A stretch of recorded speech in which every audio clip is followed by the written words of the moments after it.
Maombi ya jinai namba 26287 ya mwaka 2025 kati ya Mheshimiwa Katibu Mkuu Mheshimiwa Makamu Mwenyekiti wa Chadema John Wegesa Heche na Inspector General wa Polisi na wenzake leo yaliitwa mahakamani, nikiwa na maana Mahakama Kuu Masjala ndogo ya Dar es Salaam kwa ajili ya kusikilizwa.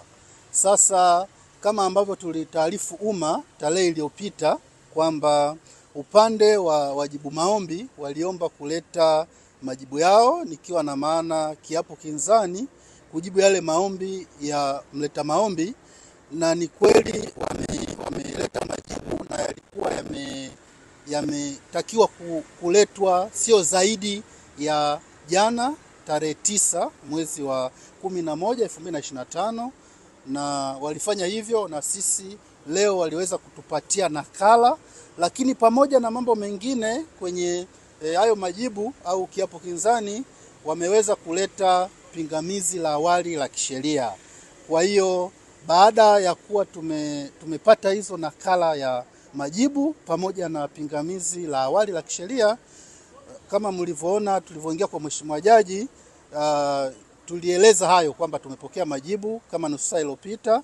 Sasa kutokana na mazingira yaliyokuwepo, pingamizi limeletwa muda mchache uliopita. Kwa upande wetu tukaona ni busara kwa faida ya mteja wetu tuweze kupata muda ili tujiandae, tuje kufanya kile ambacho mteja wetu ametutuma kusikiliza, na mahakama sasa ipate nafasi ya kusikiliza pande zote na kutoa majibu ya pingamizi la awali pamoja na maombi kwa ujumla. Kwa hiyo Mheshimiwa Jaji amepanga tarehe 13 mwezi huu wa 11 2025 saa 4:30 asubuhi maombi yaje kwa ajili ya kusikilizwa kwa pamoja na pingamizi la awali la kisheria ambalo limeletwa na wajibu maombi.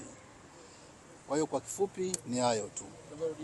Kwa ukweli kwa hizi siku mbili hatujaweza kufanikiwa, lakini kwa taarifa ambazo tunazo ni kwamba juzi na jana hali yake haikuwa mzuri na aliweza kufikishwa hospitali ya taifa Muhimbili kwa ajili ya matibabu zaidi. Kwa hiyo tukitoka hapa tutaweza kufuatilia zaidi ili kuona hali yake inaendeleaje, lakini kwa wakati wa siku mbili zilizopita hali yake haikuwa mzuri na alifikishwa Muhimbili kwa ajili ya matibabu na check-up zingine za kitabibu.